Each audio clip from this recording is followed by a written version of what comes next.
शांति श्रृंखला रे अनुष्ठित होला दुर्गी रथयात्रा। हजार हजार भक्त एवं भगवान को हेला मिलन। सुरक्षा व्यवस्था कड़ाकड़ी। रायगढ़ जिला विषमकटक ब्लॉक दुर्गी ठारे शांति श्रृंखला रे रथयात्रा अनुष्ठित हो जाइछि। ठीक समय 6:15 समय गुंडीचा मंदिर रे रथ पहुंचीथिला।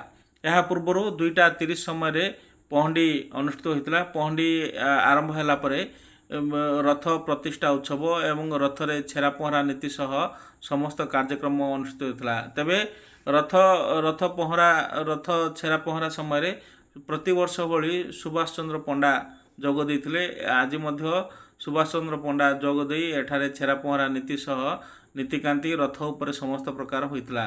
हजार हजार भक्त मध्य एठारे समागम होइतला। केउ माने कीर्तन करुथले तो आउ केउ माने नाम संकीर्तन करी गीत गाई एठारे रथ टाणुथुआर दृश्य देखा मिलता। हजार हजार भक्त आदिवासी भाई माने एठारे जोग देइथिले एवं जोग देई रथ को टाणीथिले।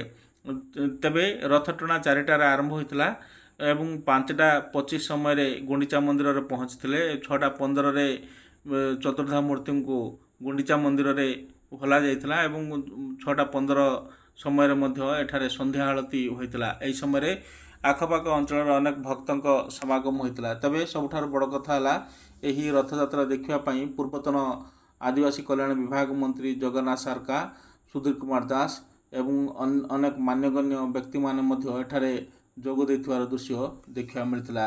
एपटे पुलिस प्रशासन पक्षर सुरक्षा व्यवस्था को कड़ाकड़ी कराइथिला।